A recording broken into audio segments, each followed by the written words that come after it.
चलो देखो, हम लोगों ने इसके पहले पढ़ा था गांधी जी के विचारधाराओं के बारे में। जो चैप्टर हमारा है नौकर, इसमें हम लोगों ने गांधी जी की विचारधाराओं के बारे में, उनके क्रियाकलापों के बारे में, उनकी दिनचर्या के बारे में कि वो आश्रम में किस तरह से रहते हैं, किस तरह से लोगों की मदद करते हैं।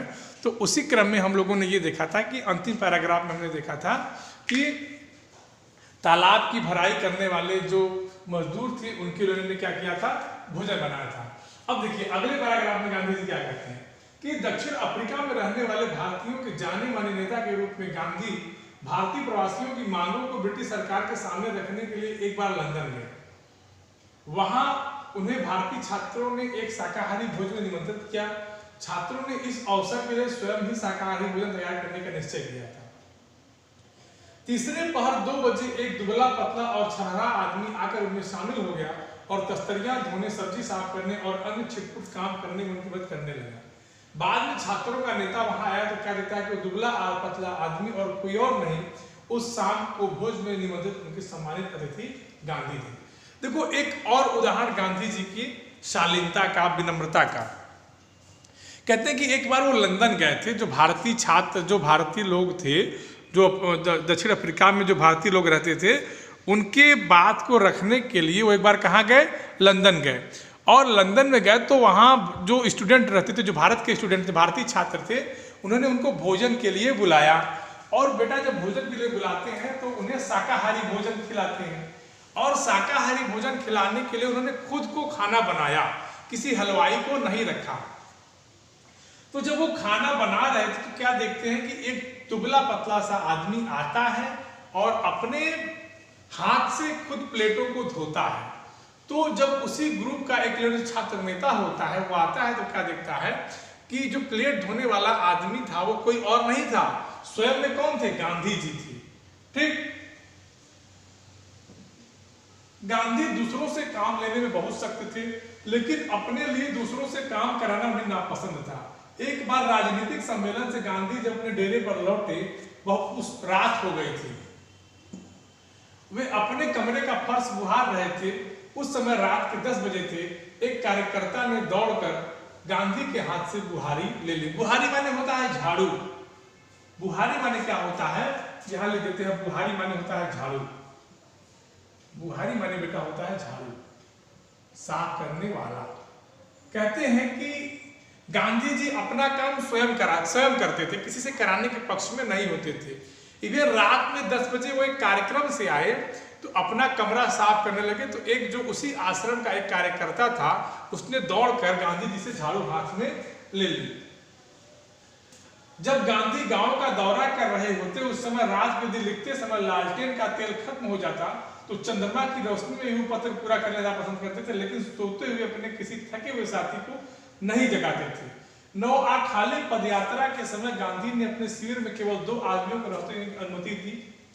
इन दोनों को यह नहीं मालूम था खाखरा कैसे बनाया जाता है। इस पर गांधी स्वयं रसोई में जा बैठे और निपुण रसोइयों की तरह उन्हें खाखरा बनाने की विधि बताई। उस समय गांधी की अवस्था 78 वर्ष की थी। देखो इस पाठ में गांधी जी की विचारधाराओं के बारे में ही पूरी तरह बताया गया है। तो इस पैराग्राफ में ये बताते हैं कि गांधी जी कभी किसी को परेशान भी नहीं करते थे।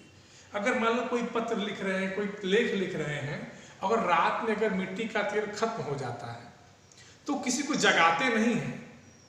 चंद्रमा के प्रकाश में देखिए क्या लगन है, क्या दृढ़ निश्चय है कि चंद्रमा के प्रकाश में ही क्या कर लेते हैं, वो शुरू कर देते हैं। क्या शुरू कर देते हैं, पत्र को लिखना, और किसी को जगाते नहीं है। और कहते हैं कि एक बार वो 9 खाली पदयात्रा में जा रहे थे तो आश्रम में 2 लोगों की अनुमति थी रुकने की। तो वो जो 2 लोग रुके थे उनको खाखरा एक गुजराती भोजन होता है। खाखरा एक प्रकार का क्या होता है, व्यंजन। यहाँ लिख देते हैं व्यंजन या भोजन, कहाँ व्यंजन लिख देते हैं। ये गुजरात में विशेष रूप से खाया जाता है। तो कहते हैं कि खाखरा जो है उनको बनाने आता नहीं था। गांधी जी प्रॉपरली गुजरात के थे, तो उन्होंने क्या किया कि उनको डांटा नहीं, उनके लिए उन्होंने खाखरा कैसे बनाया जाता है उसको बकायदे एक रसोई की तरह, एक शेफ की तरह उनको बनाया। और उस समय उनकी उम्र क्या थी?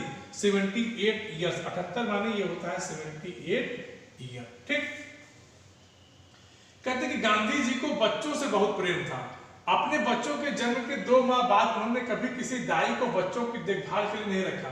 वे मानते थे कि बच्चे के विकास के लिए माँ बाप का प्यार और उनकी देखभाल बहुत अनिवार्य है। कहते हैं कि गांधी जी का बच्चों से जो वात्सल्य प्रेम था वो भी उनका था। वो बच्चों की सेवा खुद करना पसंद करते थे, उसके लिए किसी अन्य प्रकार के दाई या नौकर रखने की वो पक्ष में नहीं होते थे। वे माँ की तरह बच्चों की देखभाल करते थे, खिला पिला और बहला सकते थे। एक बार दक्षिण अफ्रीका में जेल से छूटने के बाद घर लौटने पर उन्होंने देखा कि उनकी मित्र की पत्नी श्रीमती पोलक बहुत ही दुबली और कमजोर हो गई है। उनका बच्चा उनका दूध नहीं छोड़ता था। वो उसका दूध छुड़ाने की कोशिश कर रही थी। बच्चा उन्हें चैन नहीं लेने देता था और रो रो कर उन्हें जगाए रहता था। गांधी जिस दिन लौटे उसी रात से उन्होंने बच्चे की देखभाल का काम अपने हाथों में ले लिया। सारे दिन बड़ी मेहनत करने, सभाओं में भाषण देने के बाद 4 बजे पता चलकर गांधी कभी कभी रात को 1 बजे घर पहुंचते थे और बच्चे को श्रीमती पोलक के बिस्तर पर से उठाकर अपने बिस्तर पर लिटा लेते थे। चारपाई के पास एक बर्तन में पानी भरकर रख लेते ताकि यदि बच्चे को प्यास लगे तो उसे पिला दे, लेकिन इसकी जरूरत ही नहीं पड़ती। बच्चा कभी नहीं रोता, उनकी चारपाई पर रात में आराम से सोता रहता। एक पखवाड़े तक माँ से अलग सुलाने के बाद बच्चे ने माँ का दूध छोड़ दिया। देखो इस पैराग्राफ में कुछ खास नहीं है, बस गांधी जी ने एक लोगों की मदद की है कि बच्चे का दूध कैसे छोड़ाया जाए, उसके बारे में उन्होंने बताया है। बात समझ में आ रही है? बोलिए। Yes sir. Yes sir. अब देखिए अगला पैराग्राफ क्या हमारा है कि गांधी जी अपने से बड़ों का आदर करते थे। दक्षिण अफ्रीका में गोखले गांधी के साथ ठहरे हुए थे। उस समय गांधी ने उनके दुपट्टे पर स्त्री दी। वह उनका बिस्तर ठीक करते थे, उनको भोजन परोसते थे, उनके पैर दबाने को भी तैयार थे। गोखले बहुत मना करते थे लेकिन गांधी नहीं मानते थे। होता है एक लगाव होता है।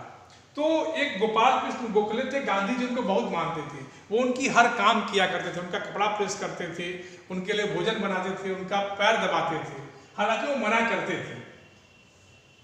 महात्मा कहलाने से बहुत पहले एक बार दक्षिण अफ्रीका से भारत आने पर गांधी कांग्रेस के अधिवेशन में गए। वहां उन्होंने गंदे पखाने साफ की और बाद में उन्होंने एक बड़े कांग्रेसी नेता से पूछा, मैं आपकी क्या सेवा कर सकता हूँ? नेता ने कहा, मेरे पास बहुत से पत्र इकट्ठे हो गए जिनका जवाब देना है। मेरे पास कोई कारकुन नहीं है जिसे यह काम दूं, क्या तुम यह काम करने को तैयार हो? गांधी ने कहा, जरूर, मैं ऐसा कोई भी काम करने को तैयार हूं जो मेरी समझ से बाहर न हो। यह काम उन्होंने थोड़े ही समय में समाप्त कर डाला। इसके बाद उन्होंने उन नेता की कमीज के बटन आदि लगाने और उनकी अन्य सेवा का काम खुशी से किया। कहते हैं कि एक बार वो दक्षिण अफ्रीका में थे तो वहां कांग्रेस का अधिवेशन हुआ था। तो उसमें एक नेता थे, उन्होंने उनसे काम कहा, पूछा कोई काम है? तो उन्होंने काम बताया तो उन्होंने उस काम को कर डाला। काम क्या बताया था? कुछ पत्रों के जवाब देने थे। और वो काम उन्होंने तब पूछा था, कब? जब उन्होंने पैखाना माने होता है जो आप लोग लैट्रिन होता है उसको साफ करने के बाद उन्होंने ये काम किया था। बेटा किसी कोई दिक्कत तो नहीं है? जब कभी आश्रम में किसी सहायक को रखने की आवश्यकता होती थी तब गांधी जी किसी हरिजन को रखने का आग्रह करते थे। उनका कहना था, नौकरों को हम वेतन भोगी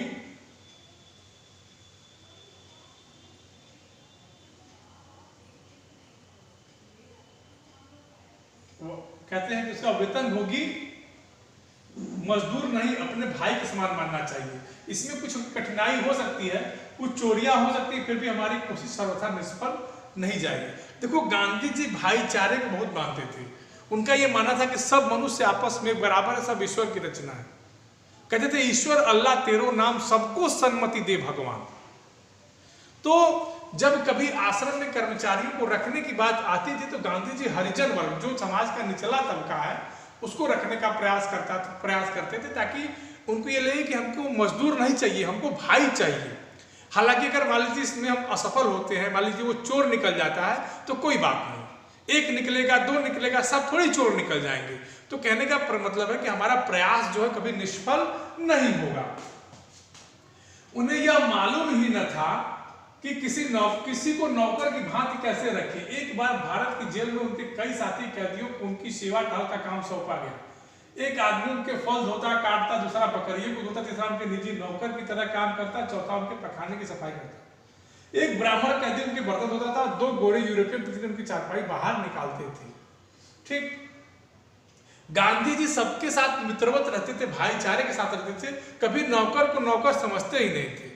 एक उनकी यहाँ सेवा टहल माने उनका सेवा करने का, उनके साथी कैदियों को उनकी सेवा करने के लिए रखा गया। तो कोई कुछ करता, कोई कुछ करता, कोई चारपाई निकालता, कोई पखाना साफ करता, कोई बर्तन धोता, जितने भी काम थे उनके लिए दिए गए थे।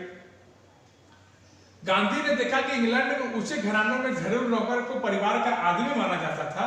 एक बार एक अंग्रेज के घर से विदा लेते उन्हें देखकर खुशी हुई कि घरेलू नौकर को उनसे परिचय नौकरों की तरह नहीं बल्कि परिवार के सदस्य के समान कराया गया। देखो, गांधी जी इंग्लैंड वगैरह गए थे तो उन्होंने देखा था कि जो इंग्लैंड जगह है वहां नौकर को नौकर नहीं माना जाता था, वहां नौकर को एक फैमिली मेंबर की तरह माना जाता था। और क्या होता था कि उसको भाई की तरह रखा जाता, उसका परिचय परिवार के सदस्य की तरह कराया जाता था। तो एक बार देखा कि इंग्लैंड में एक परिवार में एक नौकर का उनसे परिचय कराया गया था, तो वो परिवार के सदस्य की तरह कराया गया था, नहीं बल्कि ये बताया कि ये फलाने नौकर है।